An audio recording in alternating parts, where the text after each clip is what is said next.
Hello, good day, guys. My name is Nick, technical analyst, SuperForex. Today, we shall be looking at a technical analysis on the cryptocurrency pair BTC USD. And first, we'll be talking about fundamentals before we move right down to technical analysis, which is going to be purely what we'll be seeing on the chart.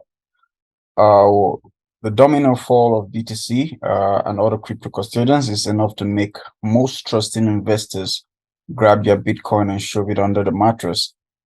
Indeed, holders, big and small, are taking self-custody of their funds, moving them from crypto exchanges and trading platforms to personal digital wallets.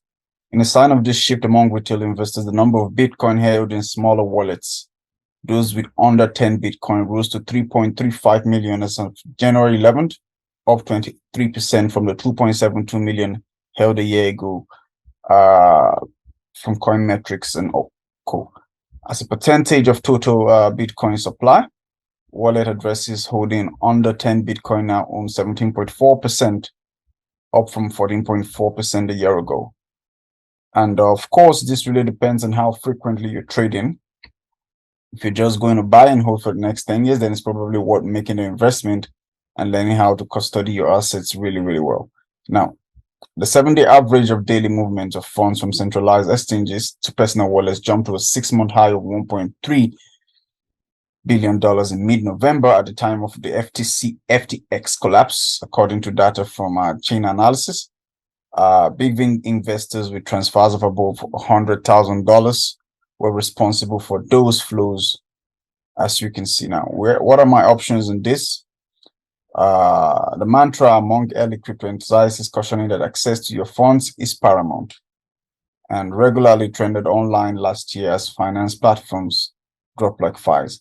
Now, BTC is gradually recovering and most likely could get up to its monthly highs from 2021 at 25,409.55.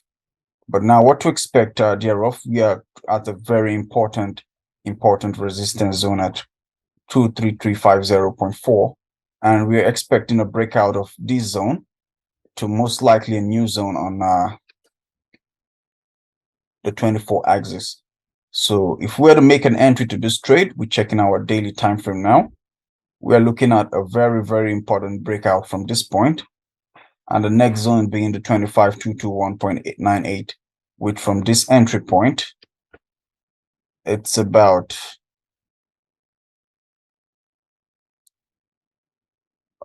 18,137 pips from there, of course, which is good money. So it's a safe haven pair. But alternatively, we are looking at, in case of a reversal, we're looking at nothing less than 7,254 pips, and then a pushback probably because a lot of fundamentals on the crypto pair is looking to happen later on in this the next month. So making an entry at this point and letting our trade run up to the next resistance point. As I said, we're looking at 100,000 plus pips, of course, which is good money. And that's our technical analysis on today's cryptocurrency pair. Now let's move over to the stock markets. Hi guys, welcome back. On today's stock market, we'll be having a look of Wells Fargo. Wells Fargo and Company has reported an upbeat earnings for its fourth quarter, as of last week Friday, and the company has posted an EPS of $0.67 compared with $1.38 a year ago, and slightly ahead of the consensus of $0.66. A revenue declined 5.7% to $19.66 billion, missing the consensus of $19.98 billion. The bank set aside $957 million for credit losses in the latest period after reducing its provisions by $452 million a year ago. Now, Wells Fargo shares fell 0.2% to close at $44.12 on Tuesday and lost 0.1% in after trading hours. Now, Bazingari, let's have a look at how these rates could possibly affect the market and the shortcomings.